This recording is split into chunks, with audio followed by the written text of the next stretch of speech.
So there's Jake Reeves, right? Just your average guy hauling shipping containers across the galaxy, minding his own business at Outpost Meridian, which is basically the universe's saddest rest stop. Picture a gas station floating in space, except the coffee is worse, and half the species there want to sell you timeshare opportunities on planets that don't have breathable atmospheres. Jake's filling out paperwork. Actual, honest-to-God paperwork, because apparently even in the far future, bureaucracy never dies. He's got a protein bar that expired 2 months ago in one hand and a stylus in the other. Contemplating whether the shipping manifest really needs his signature in 17 different places when the entire station shudders. Not like earthquake shudders. More like, oh crap, something really big just showed up shudders. The station's PA system crackles to life with that special tone that means someone important and probably irritating wants everyone's attention. Attention Outpost Meridian. The Krellian Imperial Fleet has arrived and demands an audience with the human representative. Jake looks up from his paperwork, looks around the dingy waiting area. There's Pip, a 4-armed merchant who sells what he claims are authentic Earth artifacts but are actually just manufactured in his cousin's garage. There's Corell, a nervous blob-like diplomat who sweats ammonia when stressed, which is always. And there's Jake. Just Jake. Oh no, Jake says to nobody in particular. Oh no, no, no. Human. A voice booms through every speaker in the station, and Jake can actually hear the capital letters. You will present yourself to Commander Thaxul of the Krellian Empire. We have come to accept your species' surrender. Pip's eyes, all 6 of them, go wide. Jake, my friend. Do not do the thing. What thing? The human thing. The thing where you get that look and everything goes sideways. Jake stands up, protein bar still in hand. I don't have a look. You have. A look. Corell quivers from his corner. It is the look that preceded the incident with the Vorgathian trade embargo, and the situation with the mining rights, and that thing we do not speak of involving the ambassador's pet. That was 1 time. It was 3 times. But Jake's already walking toward the docking bay, because apparently he's Earth's diplomatic corps now. This is what happens when you're the only human at a remote outpost on a Tuesday. You become humanity's representative by default, whether you want to or not, and Jake definitely does not want to. The docking bay doors open and Jake gets his first look at Commander Thaxul, who is exactly what you'd expect from someone with a name like that. 8 feet tall, built like a tank, had a baby with another tank, scales that look like they could deflect small arms fire, and this crest thing on his head that's probably supposed to be intimidating but mostly makes him look like an angry rooster. Thaxul has brought friends. 20 armed Krellian warriors, all of them doing that thing where they stand perfectly still to look menacing. It's actually kind of impressive. Jake's pretty sure if he tried standing that still, he'd get a cramp. I am Commander Thaxul, the big guy announces, his voice doing that reverb thing that probably sounds great in his own head. Supreme leader of the Krellian Armada, conqueror of the disputed territories, bearer of the Crimson Standard, and herald of… Yeah, cool, Jake interrupts, taking a bite of his protein bar. What do you want? I've got a cargo deadline in like 6 hours. You can actually see Thaxul's brain skip like a scratched CD. Nobody interrupts his title speech. The title speech took him 3 years to workshop. Your world will submit to Krellian rule. Thaxul recovers, slamming his fist down on a cargo container hard enough to dent it. We have conquered 47 star systems. Your primitive species will be no different. Okay, couple things, Jake says, and he's using that tone. The tone Pip warned him about. First, that's my cargo container, so you're paying for that. Second, I'm a shipping contractor, not a government. You want Earth surrender? You're gonna need to file a formal request with the actual authorities. Silence. I'm just saying, there's a process. Probably some forms. Pip appears at Jake's elbow, materializing out of nowhere the way he does when he smells potential disaster. Commander Thaxul, mighty warrior. Perhaps we could discuss this over refreshments. I have a lovely selection of… Your species will stand down. Thaxul cuts him off, pointing one clawed finger at Jake. Or I will make an example of you here and now. Your people will learn that the Krellian Empire does not negotiate. Corell has oozed his way into the docking bay now too, practically vibrating with anxiety. Jake, please. The Krellians have a fleet. A very large fleet. Perhaps Earth would like to consider their offer? Earth's not even gonna know about this for like 3 days, Jake mutters. FTL communication is backed up because someone, not naming names, keeps sending cat videos across the relay network. That was 1 time. Pip protests. Thaxul has had enough. Human, I challenge you to single combat. When I crush you, your world will see that resistance is futile. Jake looks at him, looks at the 20 armed warriors, looks at his protein bar, which is somehow even less appetizing than it was 5 minutes ago. You wanna fight me? Yes. Me specifically? Yes. The cargo guy. I will break you like the fragile creature you are. And Jake, because he's Jake and terrible decisions are kind of his thing, shrugs. All right, sure. When do you want to do this? Pip makes a sound like a deflating balloon. Carell just puddles onto the floor. They clear out a space in the main cargo bay because apparently impromptu death matches don't require much prep time. Thaxul's warriors form a circle, probably expecting this to last about 30 seconds. Jake takes off his jacket, cracks his neck, and immediately regrets cracking his neck because that actually hurt. And now he's wondering if he slept wrong last night. Ready to meet your end, human?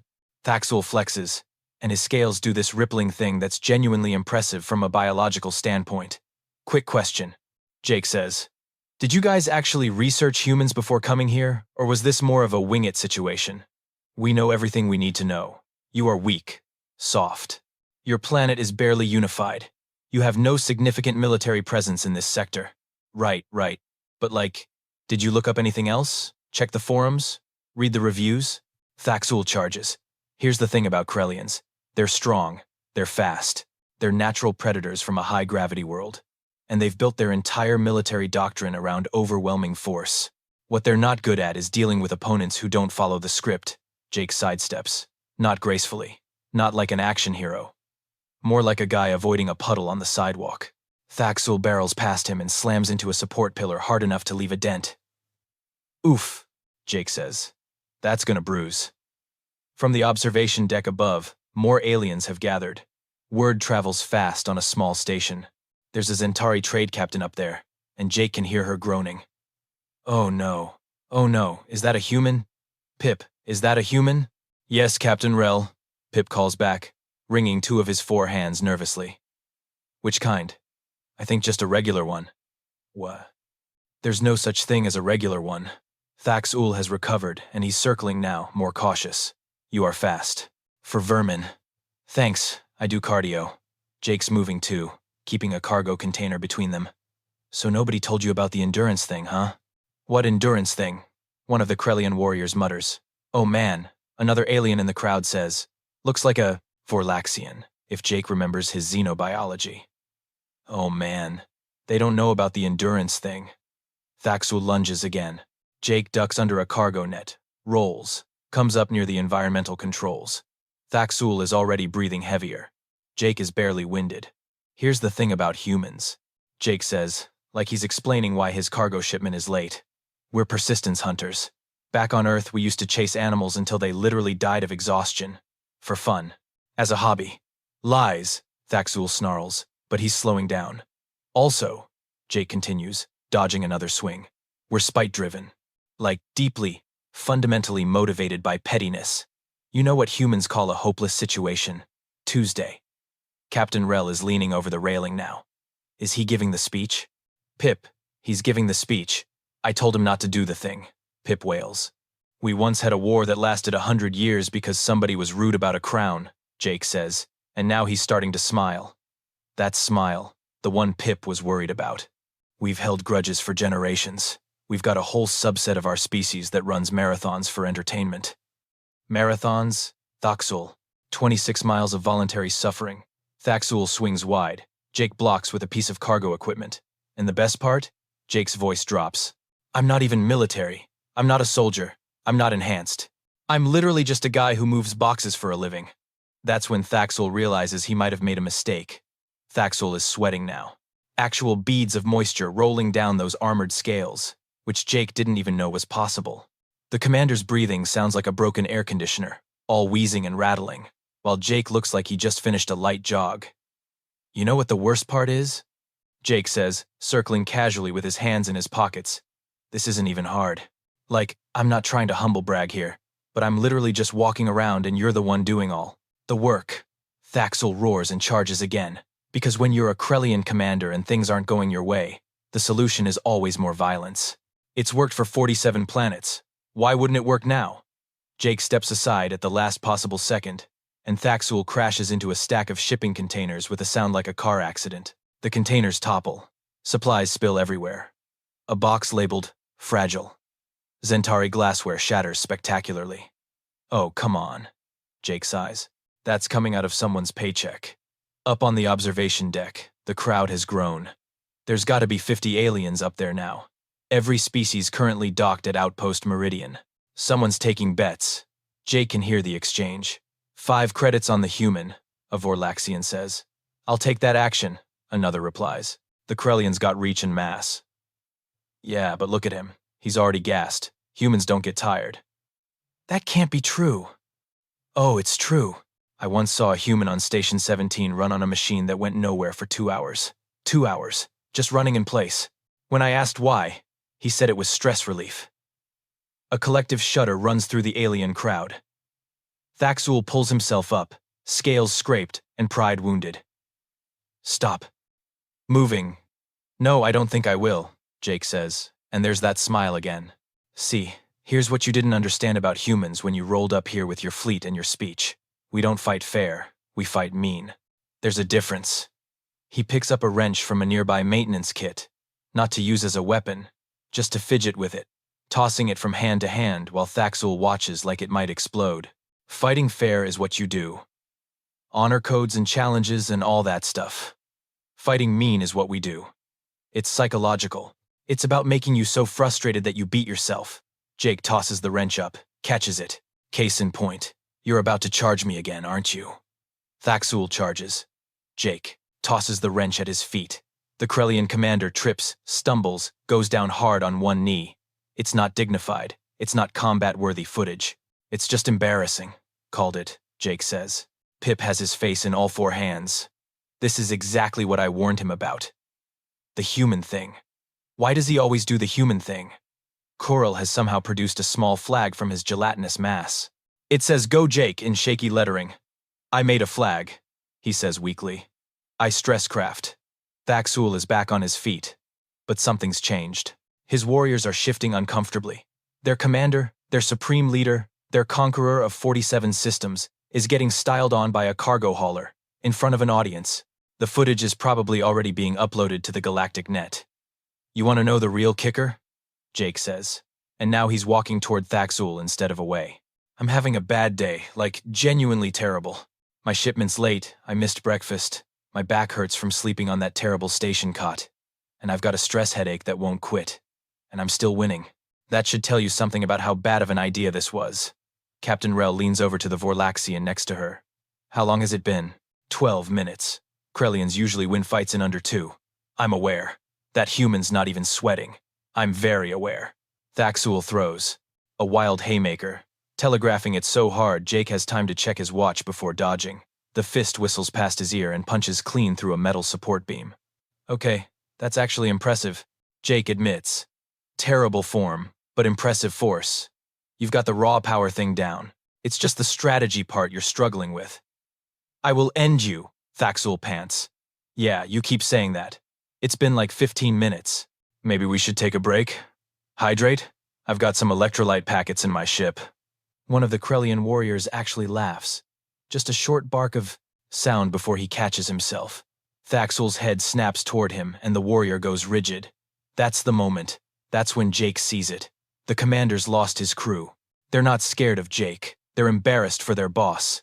Let me tell you what's going to happen, Jake says, and his voice has lost the joking edge. You're going to take one more swing at me. A big one. Your pride won't let you walk away without trying.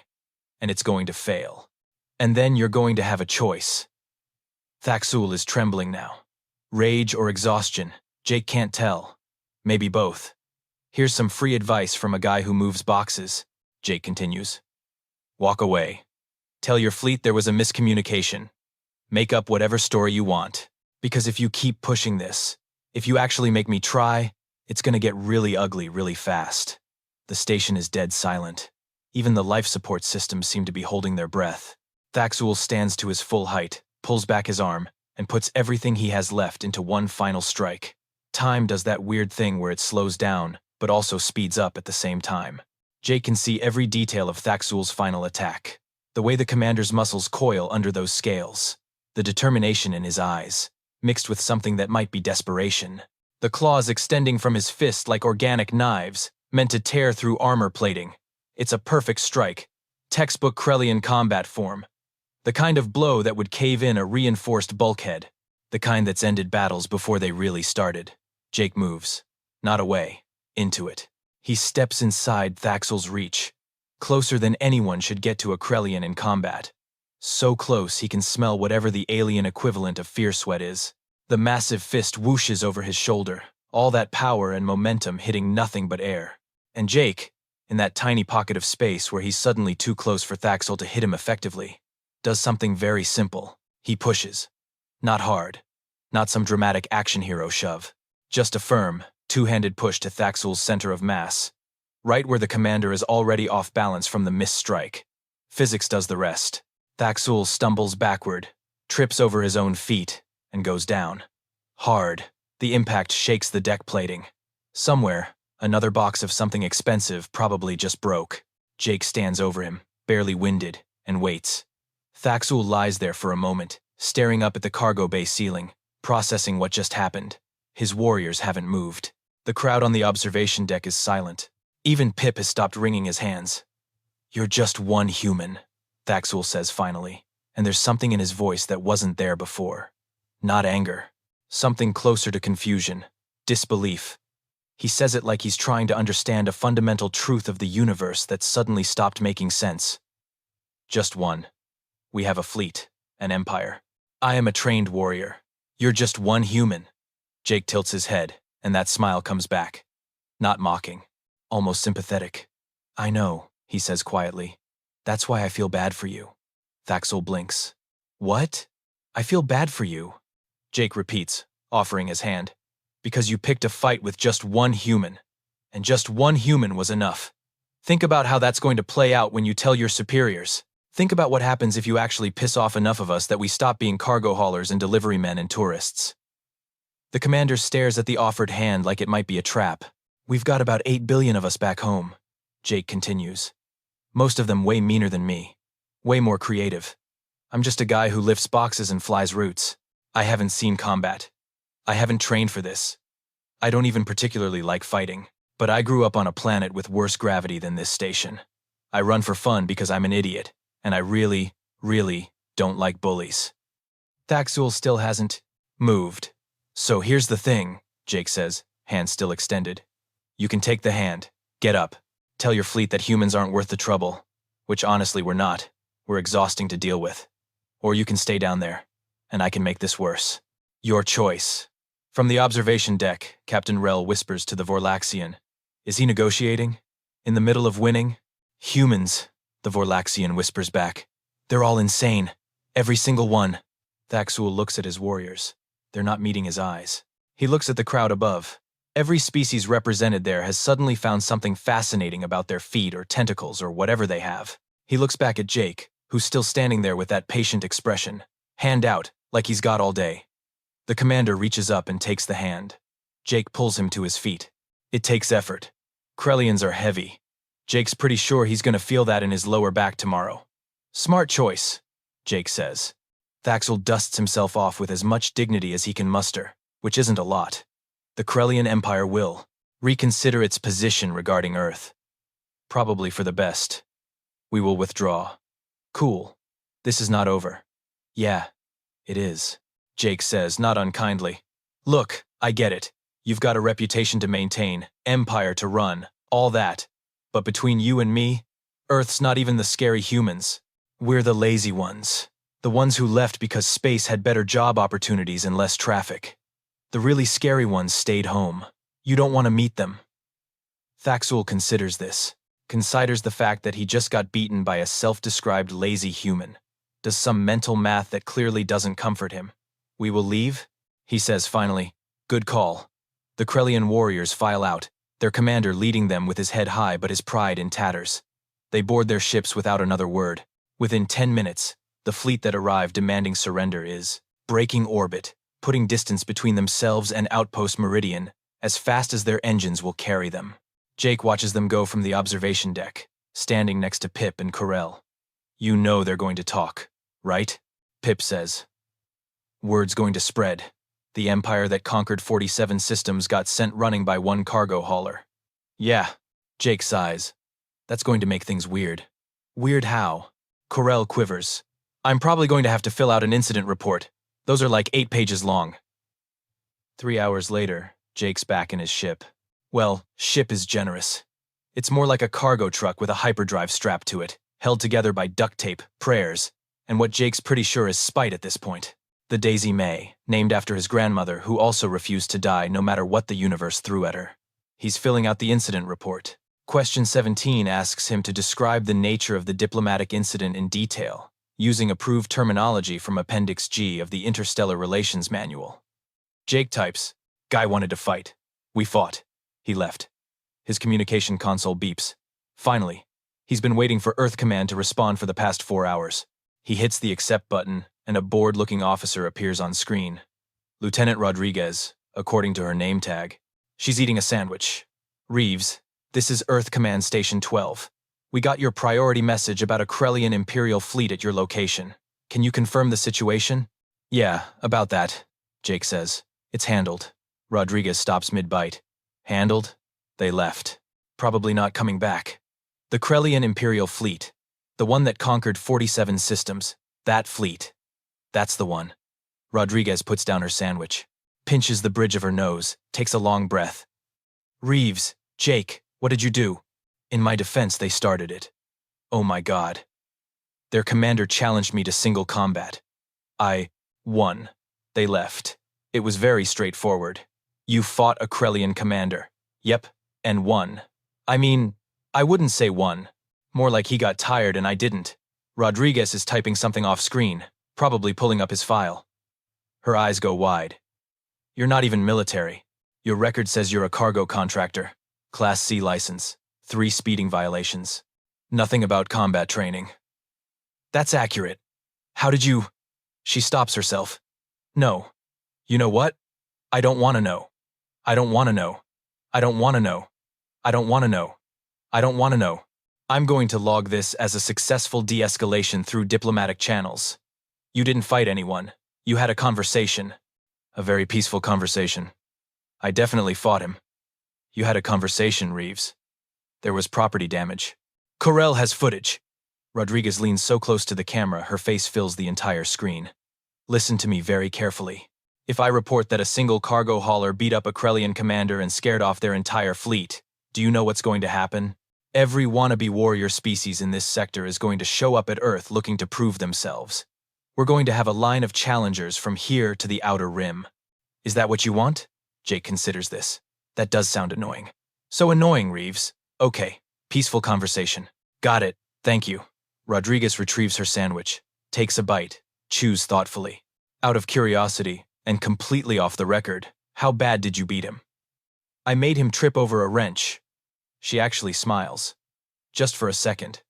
Humans are the worst. You know that, right? We really are. Jake agrees. Get your cargo delivered. Stay out of trouble. Earth Command out. The screen goes dark. Jake leans back in his pilot's chair, which squeaks ominously. Outside the viewport, Outpost Meridian is already back to normal operations. Ships coming and going. Aliens conducting business. The universe moving on like nothing happened. His console beeps again. This time it's a text message from Pip. Station pool paid out. Your cut is 2,000 credits. You bet on yourself, right? Jake didn't even know there was a pool. He types back. Didn't bet. Didn't know about it. You didn't bet on yourself. Jake. Jake. You could have made so much money. The odds were 50-1 against you. Felt like cheating. It's not cheating if you legitimately won. That's called winning. Jake laughs. Cues up his departure sequence. The Daisy May shudders to life. Systems coming online one by one. His navigation computer displays his route. 3 jumps to the Terran agricultural colony of New Montana, where he's got 40 containers of mining equipment that are now 5 hours behind schedule. Another message comes through. This one's from Captain Rel. Human Jake. The Zentari Trade Consortium would like to offer you a security consultant position. Very good pay. Full benefits. Dental. Jake types. Thanks, but I'm good with the cargo thing. You sure? We could really use someone who scares Krellians. Pretty sure I just want to move boxes and not get shot at. Your species is so weird. You're good at violence, but you don't want to do it. That's the secret. We're all good at it, we just think it's boring. He closes the chat, engages the engines. The Daisy May pulls away from the station, pointed toward the jump point. In a few hours, he'll be in New Montana. He'll offload the mining equipment, sign some forms, probably eat terrible station food, sleep in another uncomfortable cot. Just another day. His console chimes one last time. This message is flagged priority, routed through official Earth diplomatic channels. Jake opens it warily. It's from the Krellian Empire, an official statement, stamped with their imperial seal and everything. The Krellian Empire hereby acknowledges that the Sol system and its territories are to be designated as a Level 7 autonomous zone, exempt from imperial consideration for expansion or conquest. This designation is granted in recognition of the system's unique cultural characteristics and the efficiency of its diplomatic representatives. Level 7 autonomous zone. That's the rating they give to systems with planet-killer weapons or hive mind species that eat starships. Jake got Earth classified as a galactic threat by tripping a guy. He saves the message. He's definitely going to need it for the incident report. Question 23 asks about long-term diplomatic ramifications. This probably counts. The jump drive spools up. Stars streak. The Daisy May disappears into hyperspace, carrying one very tired human who just wants to deliver his cargo and maybe find a place with decent coffee. Back on Outpost Meridian, Corell is already uploading the footage. By morning, every corner of the galaxy will know the story. The Krellian Empire brought a fleet. One human said no. The fleet left. And somewhere in the Galactic Council chambers, some poor bureaucrat is going to have to update Earth's threat assessment from emerging species of moderate concern to do not engage unless absolutely necessary. Pip watches the video for the 15th time, shaking all four of his heads in disbelief. Humans, he mutters.